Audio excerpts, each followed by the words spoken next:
ನಮಸ್ಕಾರ.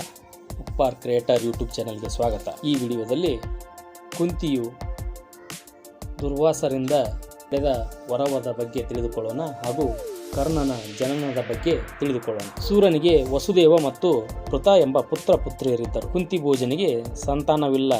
ಆದ್ದರಿಂದ ಸೂರನ ಮಗಳಾದ ಪೃಥೆಯನ್ನು ದತ್ತು ಸ್ವೀಕಾರ ಮಾಡಿದ್ದನು.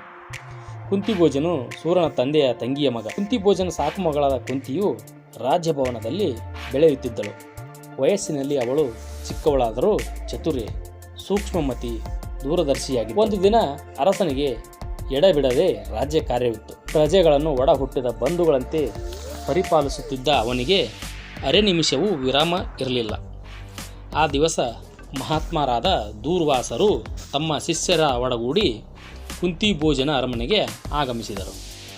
ರಾಜಕಾರಣದ ಒತ್ತಡದಿಂದಾಗಿ ಮಹಾರಾಜನಿಗೆ ಮಹರ್ಷಿಗಳನ್ನು ಸ್ವಾಗತಿಸಲು ಆಗಲಿಲ್ಲ. ಕುಪಿತರಾದ ಮುನಿಗಳು ರಾಜನಿಗೆ ಶಾಪ ಕೊಡಲು ಕೈ ಎತ್ತಿದರು. ಆ ಕೂಡಲೇ ಜಾನೆಯಾಗಿದ್ದ ಮಗಳು ಕುಂತಿದೇವಿ ತನ್ನ ತಂದೆಯ ಅಚಾತುರ್ಯಕ್ಕಾಗಿ ಋಷಿಗಳ ಕಾಲಿಗೆರಗಿ ಯಥೋಚಿತವಾಗಿ ಸತ್ಕರಿಸಿ ನ್ಯೂನತೆಯನ್ನು ನಿವಾರಿಸಿದಳು. ಶಾಪ ಕೊಡಲು ಎತ್ತಿದ ಕೈ ಅನುಗ್ರಹಕ್ಕೆ ಅಣಿಯಾಯಿತು. ಉತ್ತಮರ ಕೋಪ ಕೇವಲ ಕ್ಷಣಕಾಲ. ಅವರ ಮನಸ್ಸು ವಜ್ರಕ್ಕಿಂತ ಕಠೋರವೂ ಆಗಬಲ್ಲದು, ಕುಸುಮಕ್ಕಿಂತ ಮೃದುವೂ ಆಗಬಹುದು.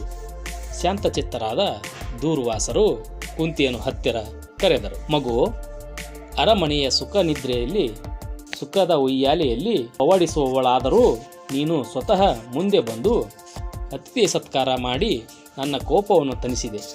ಎಂತಹ ಆದರ್ಶ ಸಂಸ್ಕಾರ! ಪ್ರಸನ್ನನಾದ ನಾನು ನಿನಗೆ ಅಸದೃಶ್ಯವಾದ ವರವನ್ನು ಅನುಗ್ರಹಿಸುತ್ತಿದ್ದೇನೆ.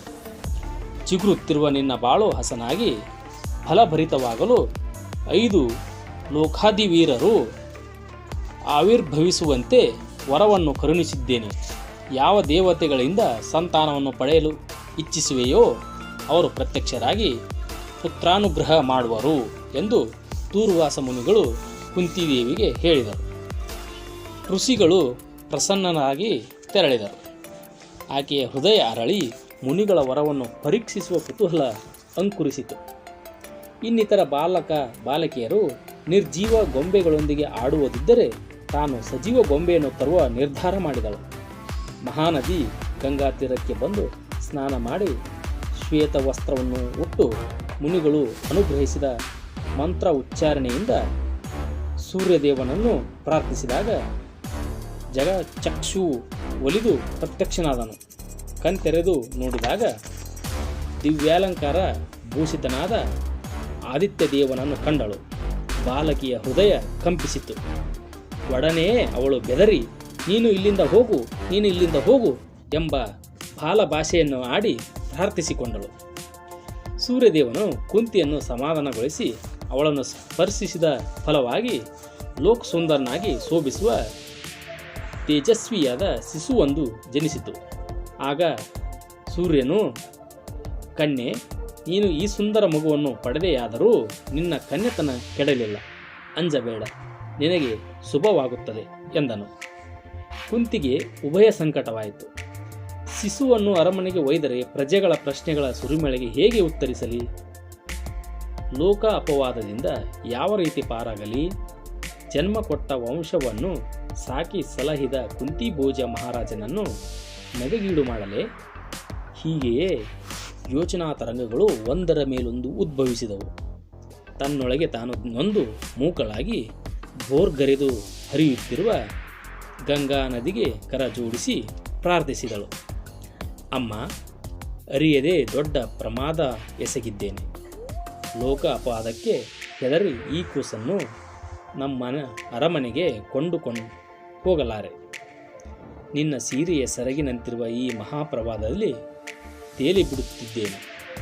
ನಿನ್ನ ಮಡಿಲಿನಲ್ಲಿರಿಸಿಕೊಂಡು ಈ ಹಸುಳೆಯನ್ನು ಕಾಯ್ದುಕೋ. ಲೋಕಮಾತೆಯಾಗಿರುವ ನಿನಗೆ ತಾಯ್ತನದ ನೋವು, ನಲಿವಿನ ಅರಿವಿದೆ. ಶಿಶುವನ್ನು ಕಾಯುವುದಾಗಲಿ ಕೊಲ್ಲುವುದಾಗಲಿ ನಿನಗೆ ಬಿಟ್ಟಿರುತ್ತೇನೆ. ಈ ನನ್ನ ಮನದಳಲನ್ನು ಹೆತ್ತ ಕರುಳು ಮಾತ್ರ ಅರ್ಥ ಮಾಡಿಕೊಳ್ಳಬಲ್ಲದು, ಅನ್ಯರಿಗೆ ಅರ್ಥವಾಗದು. ಅಮ್ಮ, ನನ್ನ ವಂಶವನ್ನು ಕುಲ ಗೌರವವನ್ನು ಕಾಪಾಡು ಎಂದು ಕುಂತಿ ಗಂಗೆಯಲ್ಲಿ ಬೇಡಿಕೊಂಡಳು. ಗಂಗಾ ಪ್ರವಾಹದಲ್ಲಿ ಮಗು ತೇಲಿ ಹರಿದು ಹೋಗುತ್ತಿತ್ತು. ಜಾಹ್ನವಿ ಕರುಣಾಮಯಿ ಅಲ್ಲವೇ? ಆ ಕಂದನ ಭಾಗೀರಥಿ ನಶಿಸಿ ಹೋಗಲಿಲ್ಲ. ಆ ತಾಯಿ ಭಾಗೀರಥಿಯು ಹಸುಳೆಯನ್ನು ನೋಯಿಲಿಯದೆ ಸಾಯಲಿಯದೆ ಅನತಿ ದೂರದಲ್ಲಿ ತನ್ನ ತಡಿಗಿ ಚಾಚಿದಳು.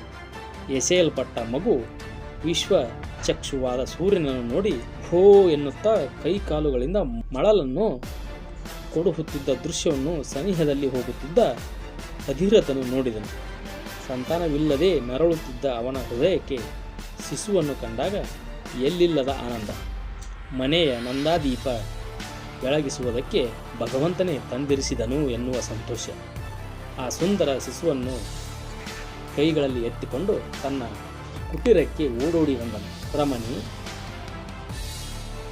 ಪೌರುಷದ ಕನಿಯನ್ನು ನಿನಗೋಸ್ಕರ ತಂದಿದ್ದೇನೆ, ನಮ್ಮ ಭಾಗ್ಯದ ಬಾಗಿಲು ತೆರೆಯಿತು ಎನ್ನುತ್ತಾ ಆಕೆಯ ಹಸ್ತಗಳಲ್ಲಿ ನೀಡಿದನು. ಬತ್ತಿ ಹೋಗಿದ್ದ ಸರೋವರವು ನೀರಿನಿಂದ ತುಂಬಿ ತುಳುಕಿದಂತಾಯಿತು. ನಿರ್ಜೀವವಾಗಿದ್ದ ದಂಪತಿಗಳ ಜೀವನದಲ್ಲಿ ವಸಂತವನ್ನು ಕಾಣುವಂತಾಗಿ ಹರ್ಷದಿಂದ ಕುಣಿದರು. ಇಲ್ಲಿ ಜನಿಸಿದಾಗಲೇ ಆಭರಣಗಳಿಂದಲೂ ಕರ್ಣಕುಂಡಲ ಕವಚಗಳಿಂದಲೂ ಕೂಡಿದ್ದ ಮಗುವು ವಸುಸೇನನಾಗಿ ಹೆಸರಿಸಲ್ಪಟ್ಟಿತು. ವಸುಸೇನನು ಆಸುಪಾಸಿನವರ ಊರಿನವರ ಕಣ್ಮಣಿಯಾಗಿ ಅಂಬೆಗಾಲಿಡುತ್ತಾ ಹೊಸ್ತಿಲಲ್ಲಿ ಕುಳಿತುಕೊಳ್ಳುವನು. ಹಾರಿಹೋಕರನ್ನು ಬಾ ಬಾ ಎಂದು ಕರೆಯುವನು. ಮುಗುಳ್ನಗೆಯನ್ನು ಬೀರಿ ತೊದಲ್ನುಡಿಯಿಂದ ಮಾತನಾಡುವವನು. ಸಕಲರ ಆಕರ್ಷಣೆಯ ಕೇಂದ್ರವಾದ ಆ ಕುವರನನ್ನು ಹೆಂಗಳೆಯರು ತಾ ಮುಂದೆ ನಾ ಮುಂದೆ ಎಂಬುದಾಗಿ ಪ್ರೀತಿಯಿಂದ ಮುತ್ತಿಡುತ್ತಿದ್ದರು. ಅವನ ಕೀರ್ತಿ ಕಿವಿಯಿಂದ ಕಿವಿಗೆ ಹಬ್ಬಿತು. ಕಸ್ತೂರಿಯ ಪರಿಮಳವನ್ನು ಒಯ್ಯುವ ವಾಯುದೇವನಂತೆ ಎಲ್ಲೆಡೆಗೆ ಹರಡಿಕೊಂಡಿತು. ಕರ್ಣದಿಂದ ಕರ್ಣಕ್ಕೆ ಕಂದನ ಕೀರ್ತಿ ಪಸರಿಸಿದುದರಿಂದ ಸರ್ವರು ಕರ್ಣ ಕರ್ಣ ಎಂದು ಕರೆದರು. ಅಂದಿನಿಂದ ಅವನು ಜಗತ್ತಿನಲ್ಲಿ ಕರ್ಣನಾಗಿಯೇ ಸೂತನ ಮನೆಯಲ್ಲಿ ಬೆಳೆದು ವಿಶ್ವವಿಖ್ಯಾತನಾದನು.